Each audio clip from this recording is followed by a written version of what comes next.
તો ડાંગ જિલ્લામાં પણ મન મૂકીને વરસ્યા છે મેઘરાજા। જિલ્લાના તમામ તાલુકામાં વરસાદ બાદ વાતાવરણમાં ઠંડક પ્રસરી છે। સતત 4 દિવસથી મેઘમહેર થતા 16 કળાએ ખીલી છે પ્રકૃતિ।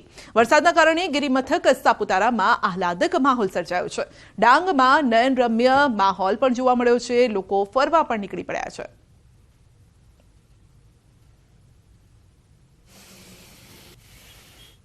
ડાંગમાં ધોધમાર વરસાદ। સાપુતારા સહિત અનેક વિસ્તારમાં ભારે વરસાદના કારણે ગિરિમથકનું વાતાવરણ આહલાદક બન્યું છે।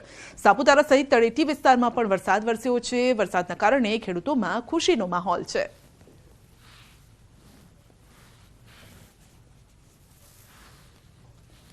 તો સમગ્ર ગુજરાતમાં મેઘરાજાનું આગમન થઈ ચૂક્યું છે, ત્યારે વલસાડમાં પણ વરસાદી માહોલ છવાયેલો છે સવારથી જ, જેના કારણે તમામ નદી નાળા છલકાયા છે।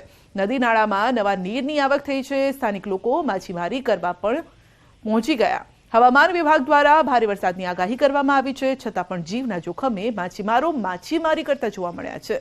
આવનારા સમયમાં વલસાડમાં ભારે વરસાદની આગાહી પણ કરવામાં આવી છે।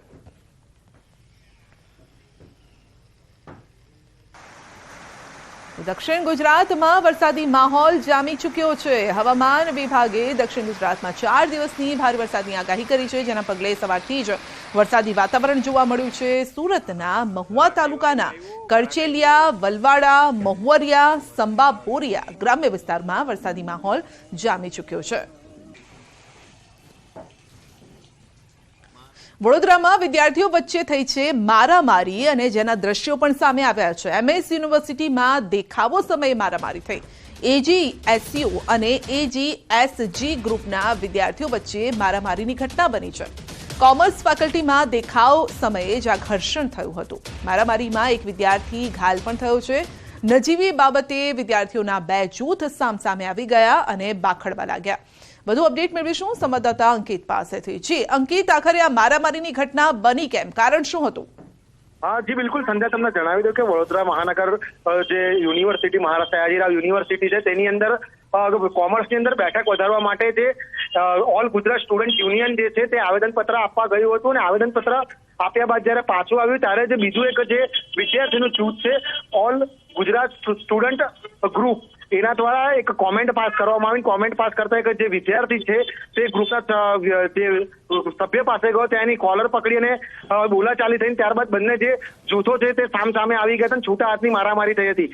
વિજિલન્સની હાજરીમાં જ આ મારામારી થવાના કારણે વિજિલન્સના પર જે કામગીરી છે તેના પર પણ સવાલો ઉઠ્યા છે। મારામારીની અંદર એક વિદ્યાર્થી છે તેને માથાના ભાગે ઈજા પહોંચી છે। જો કે સમગ્ર મામલે બીજા વિજિલન્સના માણસો આવતા અને સ્થાનિક વિદ્યાર્થીઓ જે બીજા વિદ્યાર્થીઓ તેમને વચ્ચે પડતા બંને ગ્રુપને છોડાવ્યા હતા અને સમગ્ર મામલો જે છે તે શાંત પડ્યો હતો। જી, પરંતુ અહીંયા કોઈ સિક્યુરિટી ગાર્ડ નથી દેખાઈ રહ્યો। ફેકલ્ટીઝ ક્યાં છે? આટલી છૂટા હાથની મારામારી થઈ રહી છે, ઈજા પહોંચે છે એકબીજાને, ત્યાં સુધી ફેકલ્ટીઝ પણ કોઈ નથી દેખાઈ રહી।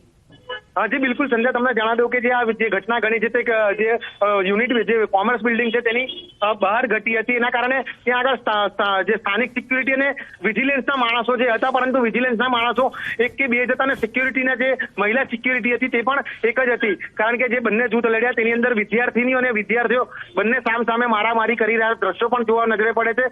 ત્યાં જોઈ રહ્યા છે કે જે મહિલા સિક્યુરિટી છે તે વિદ્યાર્થીઓ છે તેને છોડાવવાનો પ્રયત્ન કરી રહી છે, પરંતુ જે વિદ્યાર્થીઓ તે મહિલા સિક્યુરિટીને પણ ગાંઠતી નથી। જોકે બાદની અંદર બીજા સિક્યુરિટીની મહિલાઓ અને બીજા સિક્યુરિટીના માણસો અને વિજિલન્સનો સ્ટાફ આવતા અને જે બીજા જે સ્થાનિક જે સ્ટુડન્ટો હતા બીજા, તેઓ વચ્ચે દખલઅંદાજી કરતા લોકોને છૂટા પાડ્યા હતા અને આ સમગ્ર મામલો જે તે શાંત પડ્યો હતો। જી સંધ્યા। જી અંકિત, આપનો આભાર અમારી સાથે જોડાવા બદલ।